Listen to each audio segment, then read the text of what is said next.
And welcome you are students to my channel જ્ઞાન જ્યોત। આજે આપણે ધોરણ 12 સંસ્કૃત વિષયમાં અભ્યાસ કરવાના છીએ મુચ્છકટિકમ એટલે કે માટીની તાલી। બરોબર, આપણે આનો અભ્યાસ કરવાના છે। બિલકુલ ચિત્રો સાથે આપણે અભ્યાસ કરીશું, જેથી વિદ્યાર્થીઓમાં જ્ઞાન વધુ ને વધુ દ્રઢ થાય અને એને સારી રીતે સમજી શકે અને પરીક્ષામાં પ્રેઝન્ટેશન પણ સારી રીતે કરી શકે। તો જે આપણી પાસે કૃતિ છે મુચ્છકટિકમ, એની શરૂઆત થાય છે। પહેલું સીન જે છે એમાં આપણે જોઈ રહ્યા છીએ એ પ્રમાણે વસંત સેના જે છે એ ક્યાંક જઈ રહી છે અને એની પાછળ આપણે જોઈ રહ્યા છીએ એ પ્રમાણે બે લૂંટાળા પડ્યા છે।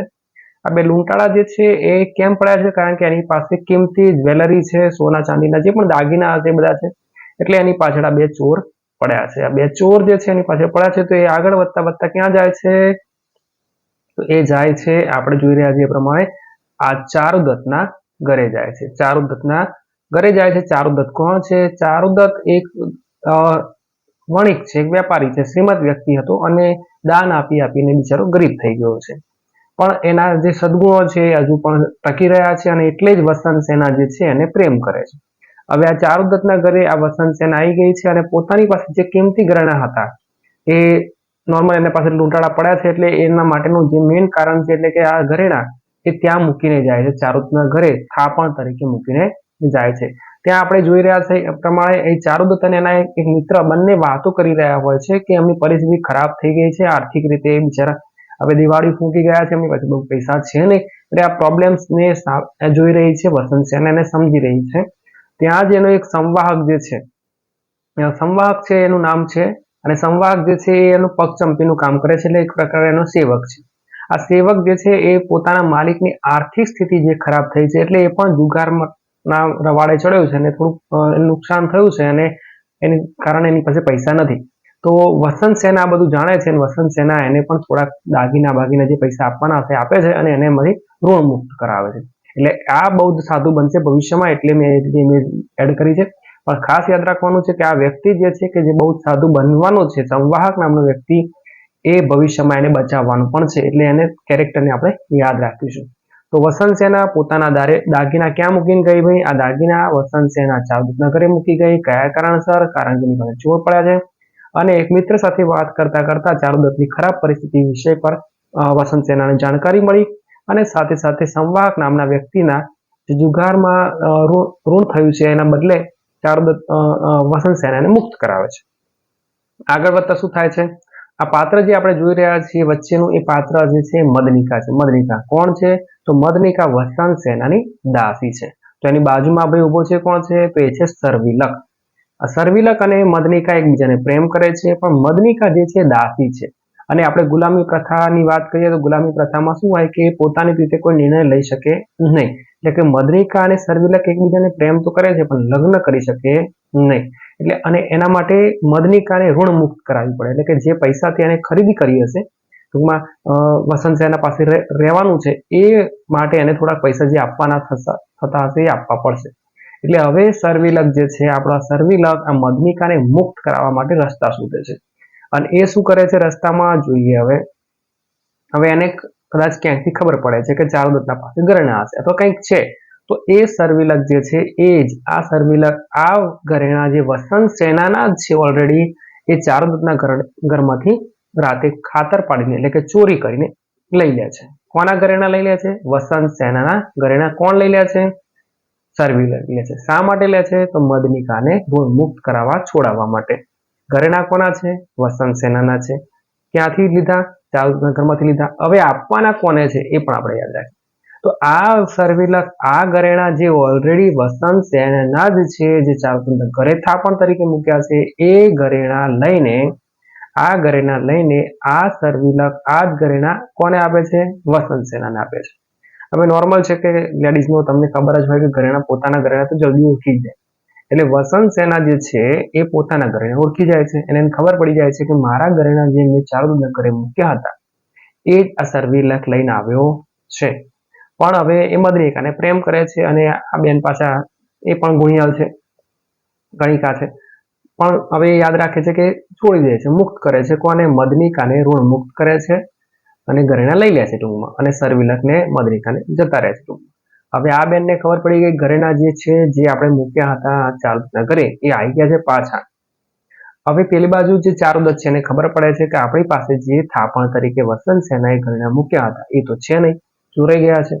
હવે નોર્મલ છે, ગોયલ વ્યક્તિ છે એટલે પૈસાના બદલે કંઈક તો આપવું પડે, જે ઘરેણા ચોરાઈ ગયા છે તો એના બદલે શું કરે છે, તો આ ચારુદત્ત હવે એની પત્ની કોઈ છે, પત્નીનું નામ આપણે વાત રાખીશું, અને એની પાસે એક કિંમતી એક હારમાળા છે.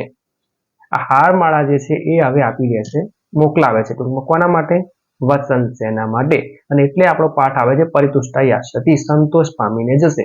આ સંતોષ પામીને જશે એમાં શું છે, આપણે સ્ટોરી સમજીએ તો કે ચારુદત્ત જે છે એને ઘરેણા તો જે નતા એના બદલે એને હારમાળા તો મોકલાઈ દીધી, પણ એ વસંત સેનાને ખબર પડી ગઈ છે કે ઓલરેડી જે વસ્તુ આવી ગઈ છે, પોતાના જ ઘરેણા પોતાની પાસે આવી ગયા છે, અને ચારુદત્તનો મેસેજ છે કે મારી પાસેના જે તે મૂકેલા થાપણ તરીકેના ઘરેણા છે એ હું જુગારમાં હારી ગયો છું, તો એના બદલે આ તમે કિંમતી હારમાળા રાખો.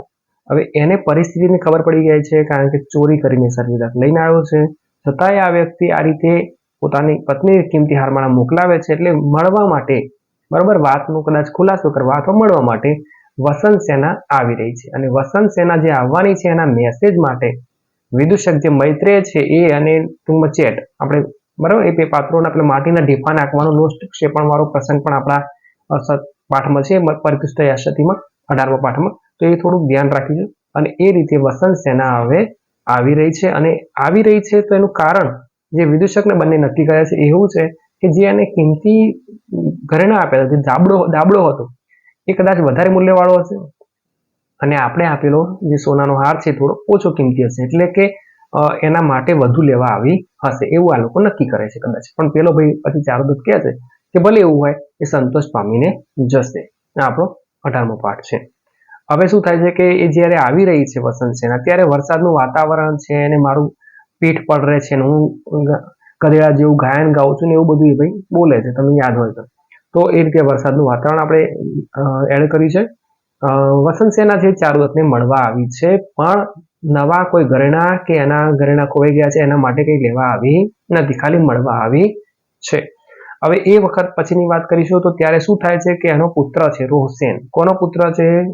ચારુદત્તનો. ચારુદત્તનો પુત્ર રોહસેન છે, એની પાસે છે માટીની ગાલી, આપણે જોઈએ ઇમેજમાં. હવે એ માટીની ગાલી છે, અને એના આજુબાજુમાં નોર્મલ આ ભાઈ પહેલાથી ધનિક છે, શ્રીમંત વણિક વેપારી છે, એટલે સમસ્યા છે કે એના પડોશના લોકો પણ રમતા હશે બાળકો, તો એ બાળકો જે છે આ પ્રકારે સોનાની ગાલીમાં, ગાલી આપણે યાદ રાખીશું, ચિત્ર પર ગમે છે, તો એ રીતે એ ગાલીથી રમતા હોય છે, અને આ ભાઈ જે રોહસેન છે એ માટીની ગાલીથી રમતો હોય છે, એટલે અને નહીં મજા આવતી, એટલે એ રડે છે કે મારે નથી રમવું માટીની ગાલી. હવે આ વખતે વસંત સેના એની પાસે હાજર હોય છે, એટલે વસંત સેના શું કરે છે, પોતાના બધા ઘરેણા અહીંયા આ માટીની ગાલી પર મૂકી દે છે, ટૂંકમાં એને સુશોભન કરે છે, અથવા એને માટીની ગાલીથી સોનાની ગાલી બનાવવાનો પ્રયત્ન કરે છે. એટલે હવે રોશન પાછું રમવાનું ચાલુ થઈ જાય છે, રમતો હશે બચ્ચા. આગળ શું થાય છે, હવે આ પ્રસંગ પછી વસંત સેના પણ પોતાના ઘરે જતી રહી. હવે વસંત સેનાની માતા જે છે અને રાજાનો સાળો, આપણે યાદ રાખીશું રાજાનું નામ પાલક રાજા છે, એ થોડુંક ટકેશેર ભાજી વાળો છે, ગંડુ રાજા ટકેશેર ભાજી વાળો, ટૂંકમાં એનું કામ બરોબર છે નહીં, અને એના કારણે એની પ્રજા થોડુંક ત્રાહિમામ પોકારી ગઈ છે. એટલે એ વખતનો એક ક્રાંતિકારી જેનું નામ આપણે યાદ રાખીએ આર્યક છે.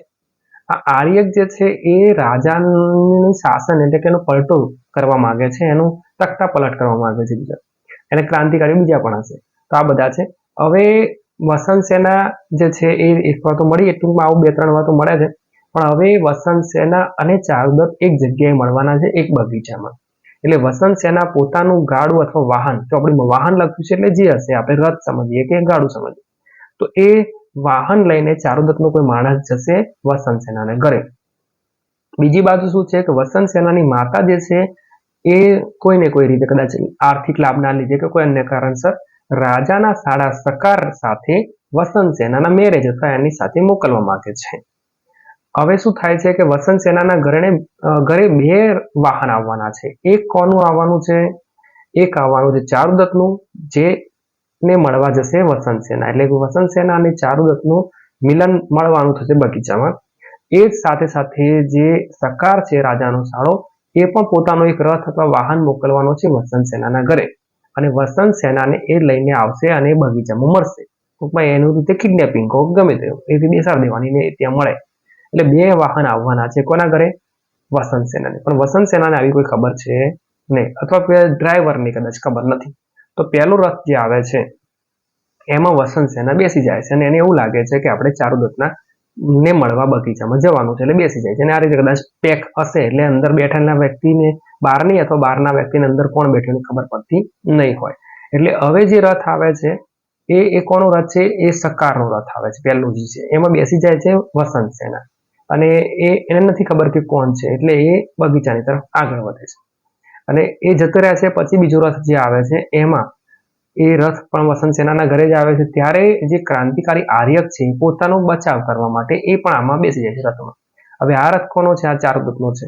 એટલે હવે ચારુદત્ત અને પેલો આર્યક એકબીજાને મળે છે અને ત્યાં ખબર પડે છે કે આ તો ક્રાંતિકારી છે, એટલે ચારુદત્ત તેને બચાવે છે, કઈ વાંધો નહીં કે, કારણ કે રાજાનું જે શાસન છે કુશાસન છે, એટલે ચારુદત્ત પણ એને મુક્ત કરે છે અને અભય વચન આપે છે. ટૂંકમાં એની સાથે કોઈ એ પ્રકારે જેલમાં મૂકવો કે એની સાથે કોઈ પ્રકારે ખરાબ પ્રવૃત્તિ નથી કરતો. આ બાજુ શું થાય છે કે વસંત સેના સકારના રથમાં બેસી ગઈ છે અને એ ગઈ બગીચામાં. બગીચામાં ગઈ એટલે ત્યાં એના જે માણસો છે આપણે જોઈ રહ્યા છે, આ સકાર છે, આ ભાઈ સકાર આપણે ચિત્ર યાદ કરીશું અને એના ચેટ અને વીટ નામના બીજા બે માણસો છે.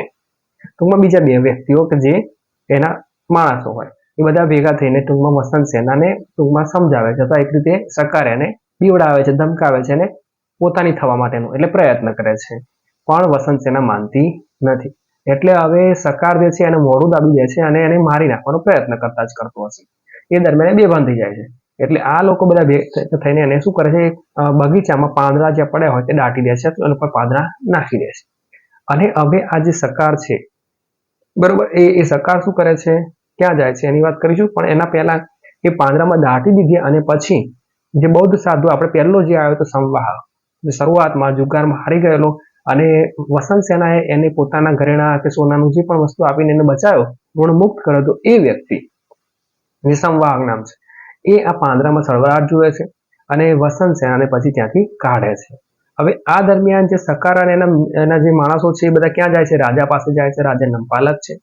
આ પાલકને મળે છે અને કહે છે કે ચારુદત્તે વસંત સેનાનું ખૂન કર્યું છે. ક્યાં ખૂન કર્યું છે? તો બગીચામાં ખૂન કર્યું છે. અને ઓલરેડી એ બેનને મળવા આવવાના હતા, બરોબર છે. ચારુદત્ત ને વસંત સેના બગીચામાં મળવાના હતા અને એ ત્યાં છે જ. એટલે હવે રાજા જે છે એને ટૂંકમાં વિશ્વાસ આવી જાય છે, યકીન આવી જાય છે કે ચારુદત્તે વસંત સેનાનું ખૂન કર્યું છે.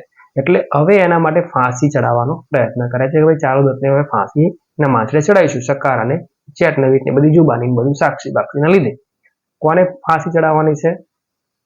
ચારુદત્તને, બરોબર, સકાર અને એના મિત્રોના કારણસર. અને કોનું ખૂન થયું છે? તો વસંત સેનાનું ખૂન થયું છે. પણ આપણે જોઈ લીધું કે વસંત સેના પાંદડામાં દટાઈ ગઈ હતી ને ત્યાંથી પેલા બહુ જ સાધુ સંવાહક એને બચાવી લીધી. એટલે હવે શું થયું? આ બાજુ પેલો જે ક્રાંતિકારી આર્યક હતો કે જે ઓલરેડી બેઠી ગયો હતો ચારુદત્તના રથમાં કે વાહનમાં, એ ગયો રાજા પાસે અને રાજાનું ત્યાં એને કરી નાખ્યું ખૂન.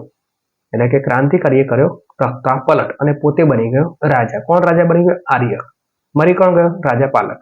હવે જે રાજા બની ગયો એનું ઓલરેડી આપણે જોયું હતું એ પ્રમાણે કે ચારુદત્તે એને બચાવ કર્યો, અભય વચન આપ્યું હતું. એટલે એક રીતે એ જૂના કર્મોનો લાભ મળ્યો. આપણે વસંત સેનાની પણ વાત કરી તો વસંત સેનાએ પણ પેલા સંવાહકને મદદ કરી, ઋણ મુક્ત કરાવ્યો, એને વસંત સેનાનો જીવ બચાવ્યો. એ જ રીતે રાજા ટૂંકમાં આર્યક જે છે એનો જીવ બચાવ્યો, અભય વચન આપ્યું કોણે? ચારુદત્તે. એટલે એને જીવ બચાવવાનો છે હવે ચારુદત્તનો. કઈ રીતે બચાવશે જોઈએ તો આ બાજુ હવે ચારુદત્ત છે એને ફાંસીને માથે ચડાવવાનો છે. બૌદ્ધ સાધુ જે છે એ વસંત સેનાને જીવતી લઈને આવે છે. એટલે સકાર જે છે એ ખુલ્લો પડી જાય છે કે ભાઈ આને જ આ બધું કાવતરું કર્યું છે અથવા એને મારી નાખવાનો પ્રયત્ન કર્યો હતો. એટલે હવે અને રાજા બદલાઈ ગયો. રાજા કોણ છે? હવે આર્યક છે. એટલે રાજાએ પછી ચારુદત્તને મુક્ત કર્યો અને એને મંત્રી બનાવી દીધો. અને ચારુદત્તે સકારને જે છે એને અભયવચન આપ્યું, એટલે ટૂંકમાં એને પણ બચાવ્યો, મુક્ત કર્યો, એને ટૂંકમાં જેલ કે એવું કંઈ ના કરવા દીધું. અને એ રીતે વસંત સેના બચી ગઈ, સકાર પણ મુક્ત થયો ટૂંકમાં, અને ચારુદત્ત જે ફાંસીના માથે ચડવાનો હતો એ પણ બચી ગયો. બરોબર છે. આ રીતે એને અભયવચન આપી દીધું સકાર. ચારુદત્તે એને છોડી મૂક્યો સકારને અને આ ક્રાંતિકારી તો આપણું રાજા બની ગયો હતો. અને ત્યારબાદ એન્ડ આવે છે અને એમાં વસંત સેના અને ચારુદત્તના મેરેજ થાય છે અને એ રીતે સમાજ એને એક ગણિકાને એટલે કે પ્રોસ્ટિટ્યુટ વેશ્યા કહી શકાય, એને વસંત સેના અને ચારુદત્તને ટૂંકમાં મિલન થાય છે, બંનેના મેરેજ થાય છે અને એ રીતે સ્ટોરી આપણી પૂરી થાય છે. થેન્ક્સ ફોર વોચિંગ, અને જો વિડીયો તમને ગમ્યો હોય તો ચોક્કસ એને લાઈક કરશો અને વિદ્યાર્થીઓ માટે ખાસ કરીને શેર અને વધુ વિડીયો જોવા માટે ચેનલને સબસ્ક્રાઇબ કરશો. Thank you and best of luck.